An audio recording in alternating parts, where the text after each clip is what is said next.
One of the founders of the international feminist group Femin, Oksana Shachko, was found dead in her Paris apartment on Monday of an apparent suicide. According to a statement from one of her friends, she left a note, and this was her third attempt to commit suicide in the past 2 years. May you know her, may you respect her, may you never forget her, Femin leader Oksana Shachko said in an email to Yahoo Lifestyle. Oksana Shachko, one of the most remarkable women of our time. One of the greatest fighters against the unjust world. Who fought hard against injustices of society, who fought hard for not only herself but for all women around the world. In her short life, Shachko, 31, made a name for herself as an activist and an artist. Along with Alexandra Shevchenko and Anna Gutsol, she first started Femin with a demonstration in their native Ukraine to protest the sexual exploitation of Ukrainian women by foreign men. From then on, their protests often involved the women going topless, with provocative statements emblazoned on their chests. We also used sexuality to prove our points and explained you didn't have to be ashamed of your body as a woman, Shachko explained in an interview with the French magazine Crash last year. Our bodies were our weapons.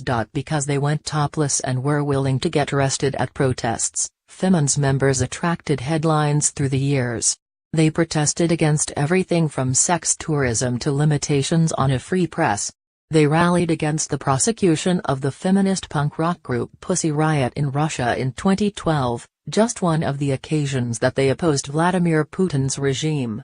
They also demonstrated against other leaders, for example former Italian Prime Minister Silvio Berlusconi as shown in this video, and Belarusian President Alexander Lukashenko.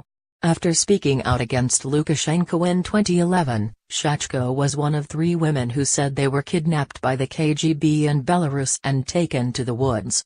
Their agents allegedly cut their hair, forced them to strip off their clothes, and doused them with oil, threatening to set them on fire but instead leaving them there.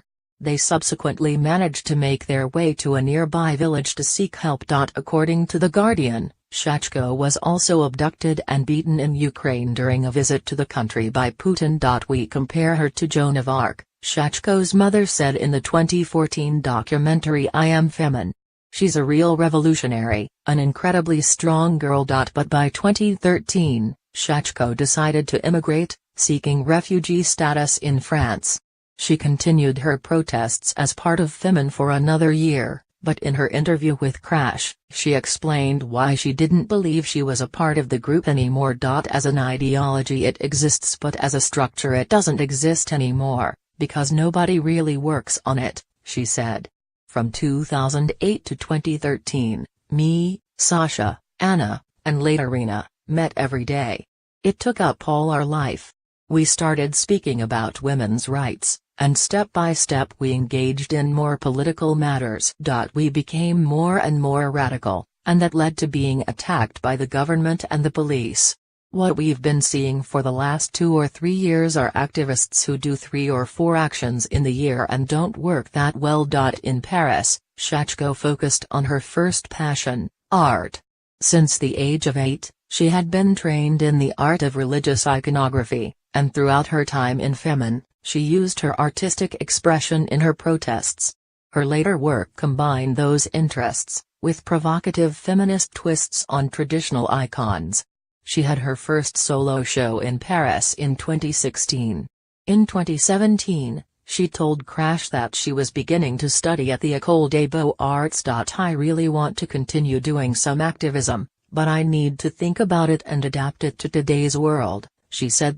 In Femin's statement, Shevchenko said that Shachko's fight would continue. Oksana Shachko may have left us, but she is here and everywhere, she said in her email to Yahoo. Her courage, her dedication and her passion will be here. She is within each of us whom she stood beside. She is in Femin, which she, herself co-founded. She is in her paintings, through which she manifested her unprecedented artistic talent. Oksana is in the history of feminism. Read more from Yahoo Lifestyle. Follow us on Instagram, Facebook, and Twitter for non-stop inspiration delivered fresh to your feed, every day.